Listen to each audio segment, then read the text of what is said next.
I'm the Senior Consultation Specialist with SNC Lavalin. Today we are continuing our series of live stream topics on the Northern Road Link project as it moves through the provincial environmental assessment and federal impact assessment processes. The topics we are covering parallel our project activities, so we hope these will help our viewers and listeners better understand the project and provide input along the way. So let's get started. Today we are going to talk about commitments, monitoring, and mitigation as part of our continuing efforts to help community members understand the federal and impact assessment and environmental assessment processes. So let's get started. And typically what we do is we bring our listeners and viewers up to the same level in terms of information. So we're going to review a little bit of background information on the project for that purpose. Just want to remind everyone that the Northern Road Link project is a proposed all-season road in Northern Ontario sitting on Treaty 9 land. The purpose is to connect the Ring of Fire mineral deposits to the all-season highway network via the proposed Martin Falls Community Access Road. And this provides an opportunity for Webequie First Nation as well to connect to the all-season highway network by connecting to the Northern Road Link project, which would then connect to the Martin Falls Community Access Road. The Ring of Fire is considered one of the most promising mineral development opportunities in Ontario. This project is subject to both the Provincial Environmental Assessment and the Federal Impact Assessment Act. The proponents are two remote First Nations, Martin Falls First Nation and Webequie First Nation. Both communities are located approximately 500 kilometers north of Thunder Bay, and of course are not currently accessible by all-season roads. They're only accessible by winter roads over a period of anywhere from 6 to 8 weeks during the winter. There have been numerous studies done previously on an all-season road to the Ring of Fire. In 2020, Ontario, Martin Falls First Nation, and Webequie First Nation announced an agreement to work together where the community signed an agreement to conduct an environmental assessment for the project funded by the province of Ontario. So let's talk a little bit about this project, where it is, and its interaction with other projects. There are three proposed road projects in the region, each undergoing separate environmental assessments and impact assessments. They were initiated at different times and are independent projects for different purposes. I mentioned that the Northern Road Link connects the Ring of Fire to the all-season community highway network via the Martin Falls Community Access Road, and then the Webequie First Nation or Webequie Supply Road connects with the Northern Road Link Road and would connect ultimately to the provincial highway network. The purpose of the Northern Road Link Road is to enable economic activity by facilitating the transport of goods, services, and resources. So as I've mentioned before, an all-season road is not just a road. It has other components to it. The road itself would be an all-season multi-use gravel road. Its length is not finalized yet. It would range anywhere from 117 kilometers to 164 kilometers in length. The reason why I provide a range is that we have a number of alternative road segments. And once we go through our process and identify the preferred segments linked together, the road could be anywhere between 117 and 164 kilometers in length. The right-of-way width is approximately 100 meters with a cleared area of 60 meters. There would, as you can imagine, be numerous water crossings um, that would be facilitated by bridges and culverts, mainly culverts. There's one very large bridge crossing at the Attawapiskat River. That crossing width is over 200 meters. And beyond the road, there would be other infrastructure components such as storage and laydown areas, more permanent facilities such as maintenance facilities and yards, access roads, which could be both temporary and permanent depending on the nature of um, the facility that they provide access to. So these could be gravel pits and quarries, for example. There would be aggregate sites um, and rock source areas that would be used to provide construction material to build the road with and to maintain the road. So again, most of these would be temporary, but some would be permanent. And then, of course, you would have construction camps, which would be located along the route to maximize the efficiency of road building. So let's move now to commitments, monitoring, and mitigation, and start off with a few definitions. When we talk about commitments, these refer to promises made during the environmental assessment or impact assessment processes. And when I say environmental assessment, that's the provincial process. When I say impact assessment, that's the federal process. Monitoring refers to activities that are done to make sure commitments are met. And then when we talk about mitigation, mitigation is reducing or even sometimes eliminating impacts. So those are the basic definitions that are important to know when we talk about this topic. So the environmental assessment report or the impact statement. So these are the two final reports per se, I guess you could describe, that go to both that go to the provincial government, the Ministry of the Environment, and the Impact Assessment Agency of Canada, respectively. And in these documents is a list of commitments made during that environmental assessment or impact assessment process and how those commitments will be met. Now, these commitments could relate to project construction, operations and maintenance, mitigation measures, consultation and engagement, and compliance monitoring. Monitoring is meant to verify how effective the mitigation measures have been and to help identify whether any additional things need to be done to make sure that the project's commitments are met.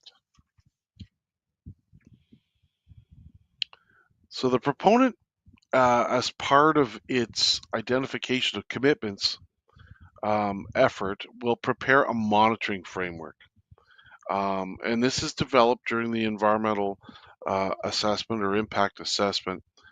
And this framework would be identified for each phase of the project, because each phase of the project involves different activities and there's different potential impacts from those activities. So um, construction and operations, as well as decommissioning. And when we talk about decommissioning, what we mean by that word is basically taking things out of operation. So, for example, if we built construction camps during the course of the road building, these are no longer needed after the project's built. So we would be removing these camps and trying to restore these areas back to um, what they were before. So there's a restoration process, and there would be monitoring associated with some of with these activities, such as decommissioning as well.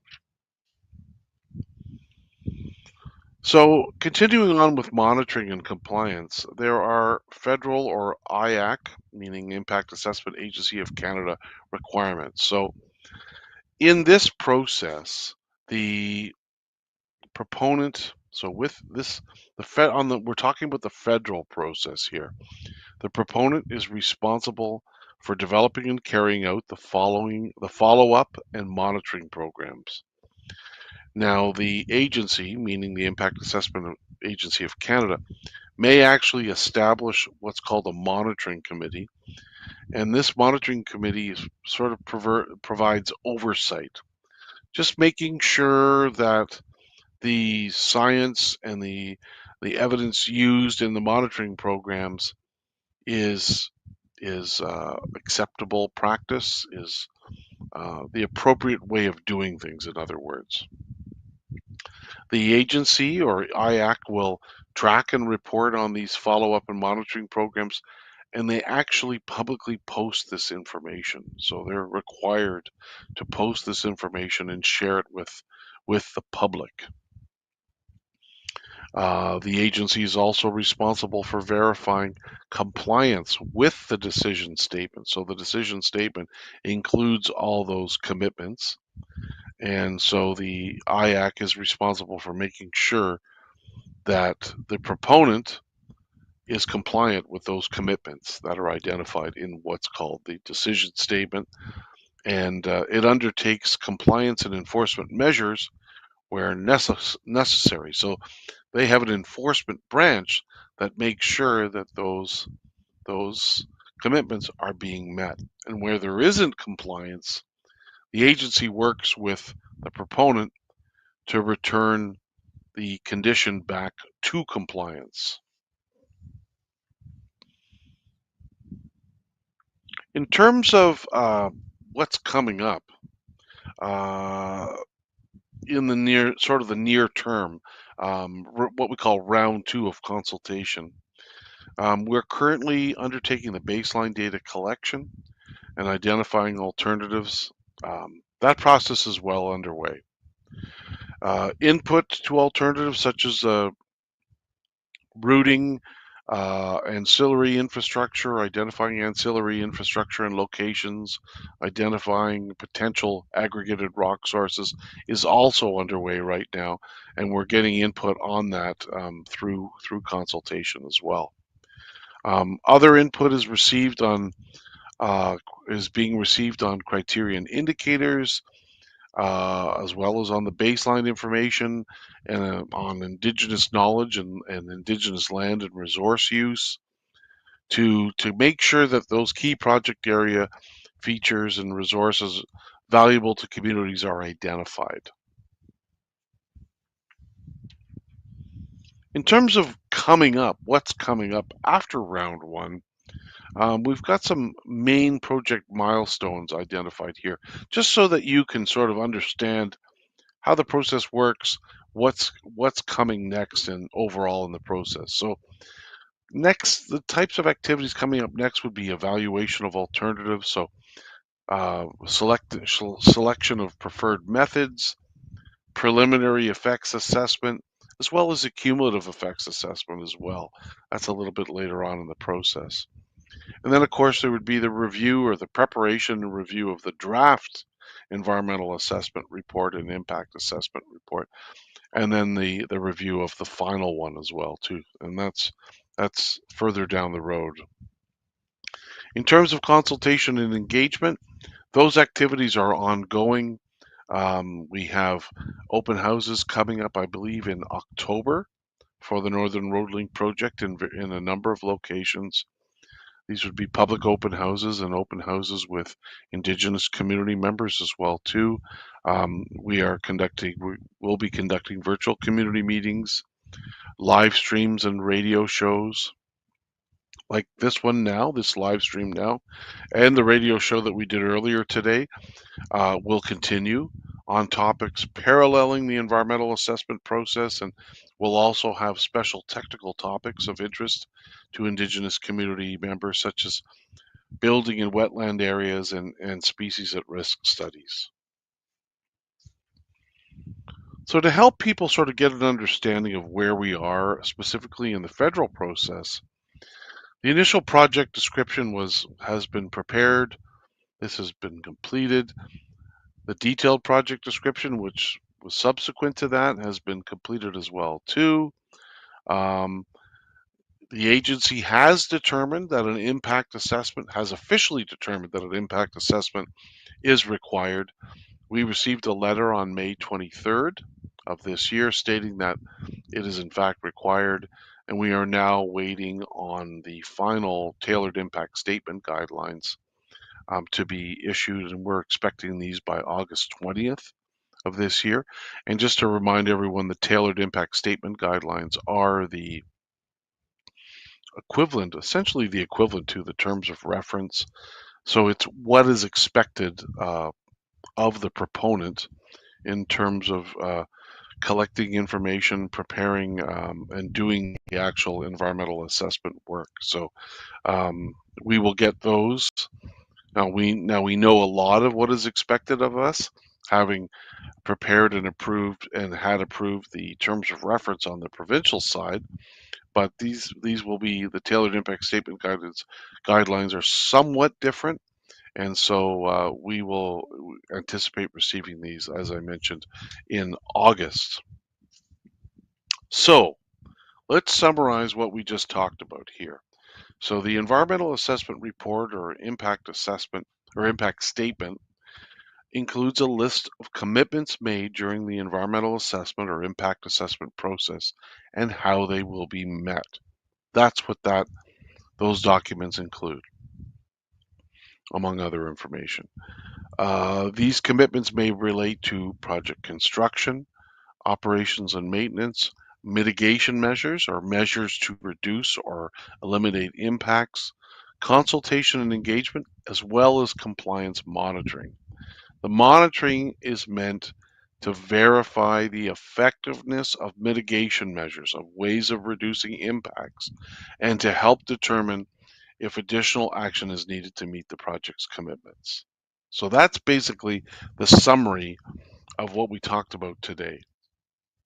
And I would encourage you to visit our website, northernroadlink.ca. There's a lot of information there. It's constantly changing. Products like this live stream that we're doing today gets posted on this website so people can access it at their own convenience. A lot of information there, a lot of different ways to contact us, as you can see on your screen right now. Um, we would like very much to visit your community and to talk to you in person about this project and get feedback from you and just have that one-on-one in-person conversation if we can. So we look forward to doing that. We look forward to being in your community. We think it'll be a lot of fun to come to your community and talk to you about this project. And we hope to see you at some of the open houses that we have coming up in October as well. So thanks again for joining us today. That wraps up our discussion today of commitments, monitoring, and mitigation. We hope this was helpful and we hope it encourages you to join us again soon. Again, don't forget our website, northernroadlink.ca. Miigwech, and make sure to look out for project updates on social media and our website. Miigwech.